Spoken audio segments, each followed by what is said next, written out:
Mayong adlaw mga kapamilya, among ihatod kaninyo ang mga sugilanon nga among gibantayan gikan sa lain-lain nga riyon. Ako si Annie Perez ug kini ang TV Patrol Regional.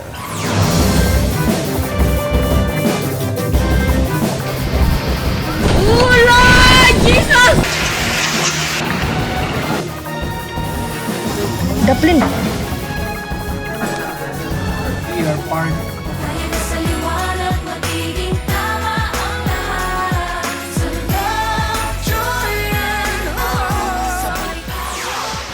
Human nga gikuso-kuso sa bagyong Tino ang dakong bahin sa Visayas sisunod sabang pag-igo sa Super Typhoon Uwan sa daghang probinsya. Lord Jesus! Samtang nipaduol sa nasod ang Super Typhoon nga uwan, nabatyagan ang iyang pagkuso-kuso sa Bicol Region. Ay, grabe. Kinang hinungdan sa storm surge sa mga lungsod sa Catanduanes, sama sa Virac, Baras, Bato ug Igmoto. Kusog nga hangin ug uwan sab ang nabatyagan sa Camarines Sur. Nagpasad ang debris ug mga natumbang nga mga punuan. Bisan ang hanging bridge sa Kamaligan nagguba sa bagyo. Nabatyagan sab sa baybayon sa Camarines Norte ang storm surge.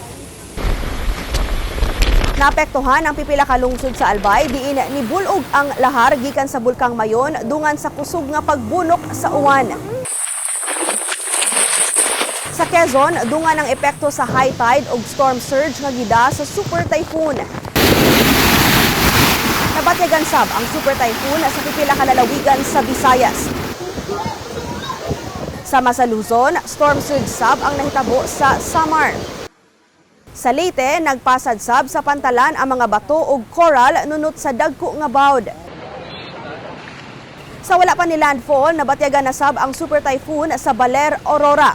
Dagko nga mga bawd ang nisugat sa mga mulupyo nga nag-andam sa pagkuso-kuso sa bagyo. Gikuso-kuso sa pag-ayo sa Super Typhoon Uwan ang lalawigan sa Aurora.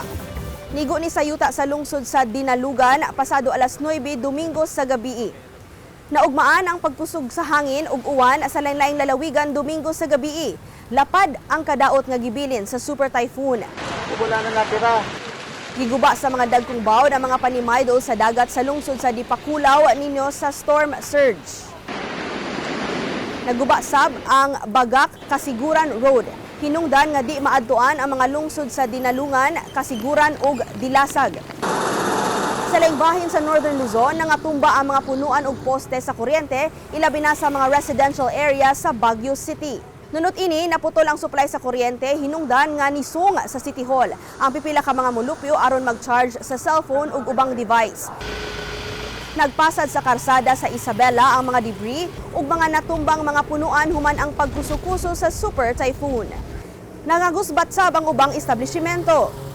Wala dayon ni hubas ang baha sama sa Itiague kung asa daghang panimay ang duol sa sapa. Sa Central Luzon, wala sab dayon ni hubas ang baha sa pipila ka lungsod sa Bulacan. Gidungagan pa ni og high tide ug preemptive release sa tubig gikan sa Angat Dam. Sige lang po. Ug sa Bicol, naglisod sa pagpanglimpyo ang mga mulupyo nunot sa baga nga lapok sa San Miguel, Catanduanes.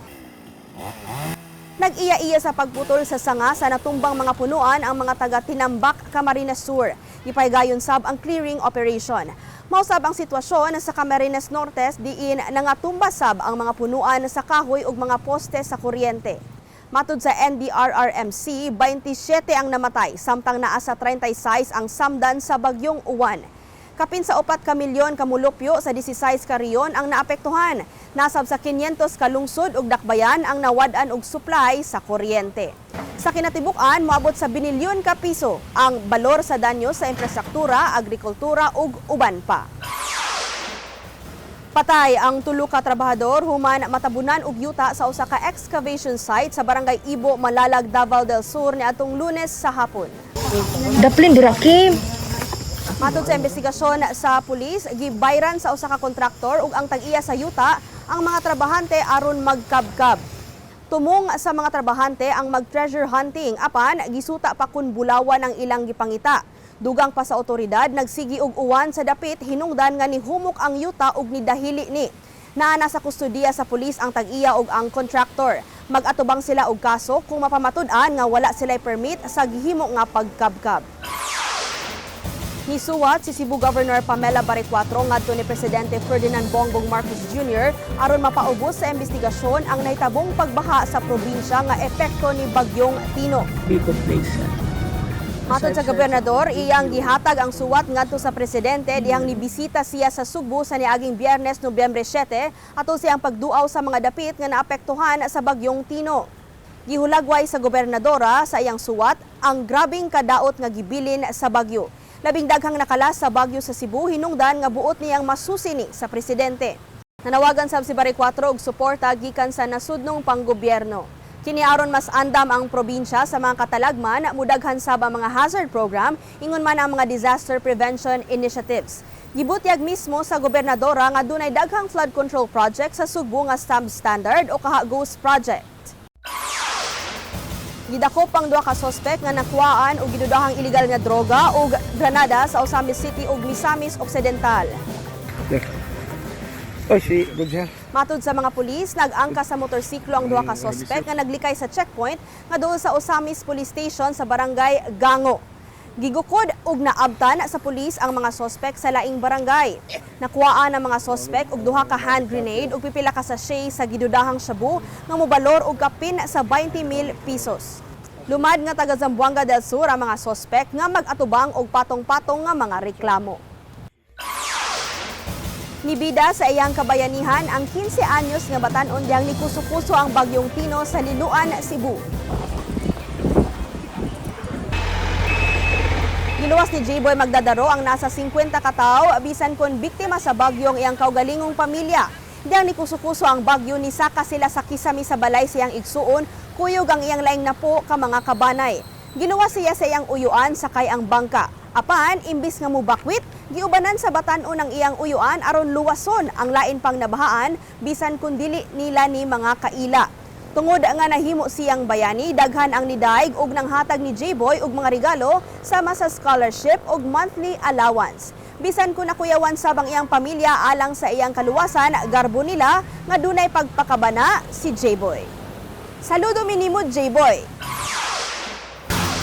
Namatikdan sa Community Environment and Natural Resources kung sentro ang pagdaghan sa mga dagko nga flying fox o fruit bats sa Arakan, Cotabato. Kapin sa 6,000 kwaknit ang nakitaan sa sentro sud sa duha ka adlaw nga monitoring activity nga nagsugod niadtong Nobyembre 4. Matod sa DENR Region 12, importante nga maatiman ang dapit kay nagsilbi ning kapahuwayan sa mga kwaknit isip lakip sa ilang mating activity. Sa Cotabato gihapon, nakitaan pagbalik ang Philippine Eagle sa Mount Sinaka human ang duha ka tuig. Gitawag ni nga Haring Ibon o Haribon. Nakitaan ning naglupad sa lasang samtang naghimo og monitoring ang mga taga DENR Region 12. Matod sa mga eksperto, posibleng nagpangita na ni og pagkaon ang agila hinungdan nga wa na ni makitaan sa dapit, gawas sa lain pang mga rason. Apan kung ang DENR ang pasultihon ang pagbalik sa Haribon sa Mount Sinaka, usa ka timailhan kung unsa ka epektibo ang preservation efforts sa riyon. Labing gamay nga natural habitat niini ang Mount Sinaka nga naa sa 1,500 hangtod sa 2,000 hectares. Gitawag gihapon nga critically endangered ang Philippine Eagle matud sa DENR ug International Union for Conservation of Nature Red List. Wala makalimot ang bini nga mutabang sa ilang mga kababayan nga naapektuhan sa niaging bagyo. Niabot sa Cebu ang mga miyembro sa Nations Girl Group nga silang Bini Aya ug Bini Colette nga puros taga Visayas aron ihatod ilang hinabang sama sa pagkaon ug uban pa nga mga panginahanglanon alang sa mga nabiktima sa Bagyong Tino. Nagpasalamat sab silang Bini Aya sa mga volunteer nga nitabang sa pagpalit ug pag-repack sa mga supply. Samtang, padayon ang mga rehearsal sa Bini alang sa nagkaduol nila nga concert nga giuluhan og Binified.